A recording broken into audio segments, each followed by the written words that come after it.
Assalamualaikum warahmatullahi wabarakatuh.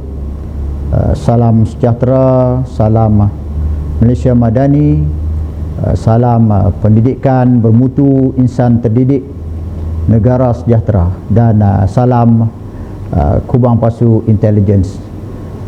Malaysia kini berada pada fasa yang menuntut transformasi secara menyeluruh dan berstrategik dalam landscape pendidikan negara, seiring dengan cabaran global yang semakin kompleks dan dinamik.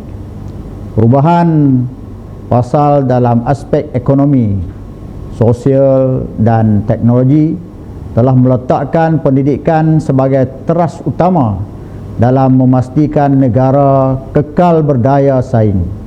Bergerak seiring dengan kemajuan global, justru sistem pendidikan bukan sahaja perlu melahirkan insan berilmu, malah membentuk generasi berdaya fikir, beradab, berkemahiran tinggi serta berkeupayaan menyesuaikan diri dengan keperluan masa hadapan yang semakin kompleks.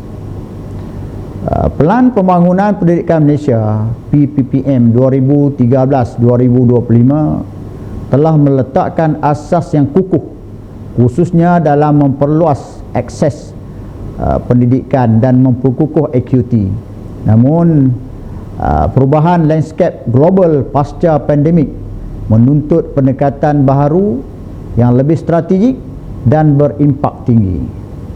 Sehubungan itu, Rancangan Pendidikan Malaysia RPM 2026-2035 digubal bukan sahaja sekadar sebagai kesinambungan dasar sedia ada, tetapi sebagai satu intervensi strategik bagi memastikan sistem pendidikan negara kekal relevan, berdaya tahan dan kompetitif di peringkat global. RPM 2026-2035 memberi penekanan kepada aspek kemampanan dan keluasan sistem pendidikan secara holistik, selain memperkukuh akses, equity, mutu dan kecekapan. Melalui tema yang diangkat iaitu merapatkan jurang, meningkatkan mutu, meraih kejayaan bersama. Rancangan ini bertindak sebagai kompas strategik dalam menangani isu kualiti pembelajaran, kebajikan guru dan murid, serta cabaran teknologi yang semakin mencabar struktur pendidikan tradisional dalam mendepani era pendigitalan dan kecergasan buatan ataupun AI.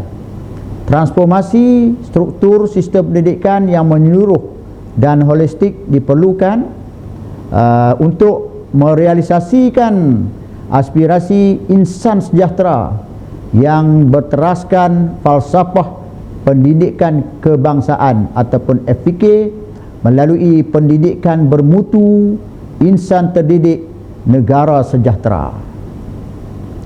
Penggubalan RPM 2026-2035 berasaskan dapatan analisis mendalam terhadap jurang pelaksanaan pelan terdahulu. Rancangan ini diterjemahkan melalui 7 teras strategik yang komprehensif dan disokong oleh 49 prakarsa berimpak tinggi. Antaranya merangkumi penyusunan semula kurikulum agar lebih relevan dengan keperluan masa hadapan, pembangunan bakat murid secara menyeluruh, pemerkasaan profesionalisme pendidik, penyediaan kemudahan prasarana pendidikan, pengukuhan sinergi strategik bersama pihak berkepentingan, serta penambahbaikan kecekapan takbir urus. Secara keseluruhannya, RPM 2026-2035 bukan sekadar satu dokumen dasar, tetapi merupakan ekosistem transformasi pendidikan yang berteraskan usaha, untuk merapatkan jurang sedia ada serta memacu lonjakan mutu. Rancangan ini diharap mampu membina sistem pendidikan baharu yang inklusif dan berdaya saing. Seterusnya, memastikan setiap rakyat Malaysia bersedia dan berupayaan untuk mencorakkan legasi masa hadapan negara selaras dengan aspirasi untuk melestarikan sistem pendidikan yang bermutu untuk membangunkan potensi individu bagi memenuhi aspirasi negara.